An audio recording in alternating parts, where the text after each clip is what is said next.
అనంతపురం జిల్లా కళ్యాణదుర్గం మున్సిపాలిటీ అందరం కలిసి అభివృద్ధి చేయడమే లక్ష్యంగా పనిచేద్దామని ఎమ్మెల్యే సురేంద్రబాబు పిలుపునిచ్చారు. మున్సిపల్ కమిషనర్, వైసీపీ చైర్మన్ సమక్షంలో జరిగిన బడ్జెట్ సమావేశానికి ఎమ్మెల్యే సురేంద్రబాబుతో పాటు వైసీపీ, టీడీపీ కౌన్సిలర్లు హాజరయ్యారు. 2025-2026 ఆర్థిక సంవత్సరానికి మున్సిపాలిటీ అభివృద్ధి కోసం 12.5 కోట్ల రూపాయలు బడ్జెట్ను కౌన్సిలర్స్ మీట్ ముందు ఉంచారు. అందుకే సహకరించిన YCP chairman, vice chairman, YCP, TDP కౌన్సిలర్లు ఆమోదించారు. అభివృద్ధికి సహకరించిన కౌన్సిలర్లకు ఎమ్మెల్యే అమిలేని సురేంద్రబాబు కృతజ్ఞత తెలిపారు. సంబంధించి ప్రజల నుంచి వచ్చే పన్ను 38,63,851, 1,87,63,000, 4,25,00,000, 9,95,000 బడ్జెట్ అంచనా. సో దీని కింద అడ్మినిస్ట్రేటివ్ సెక్షన్ కింద మనము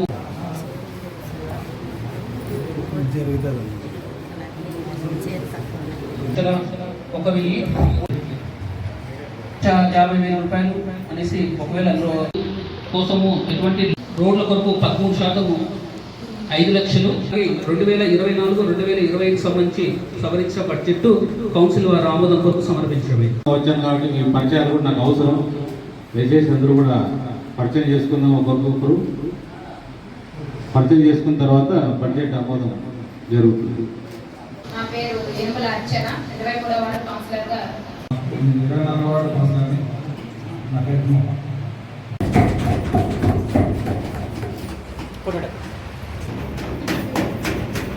ఓకే తమ్ముడు.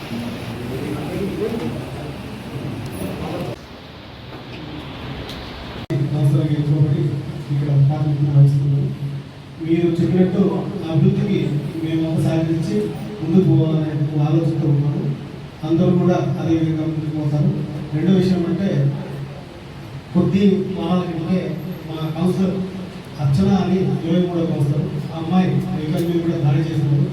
దయచేసి కళ్యాణదుర్గం మన చరిత్రలో ఎంతవరకు ఇటువంటి సంస్కృతి లేదు. ఈ విషయం మీకు కూడా తెలుసు.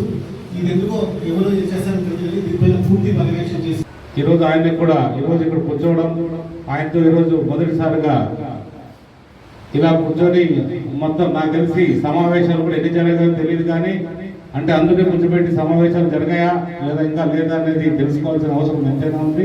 ఏదేమైనా కూడా ఇది చాలా శుభ పరిణామం.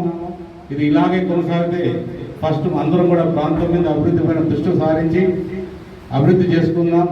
ఏదైనా అభివృద్ధి కాదు ఇంకో రకంగా అనుకుంటే అది మీరే ఆలోచన చేసుకోవాల్సిన అవసరం ఎంతైనా ఉంది.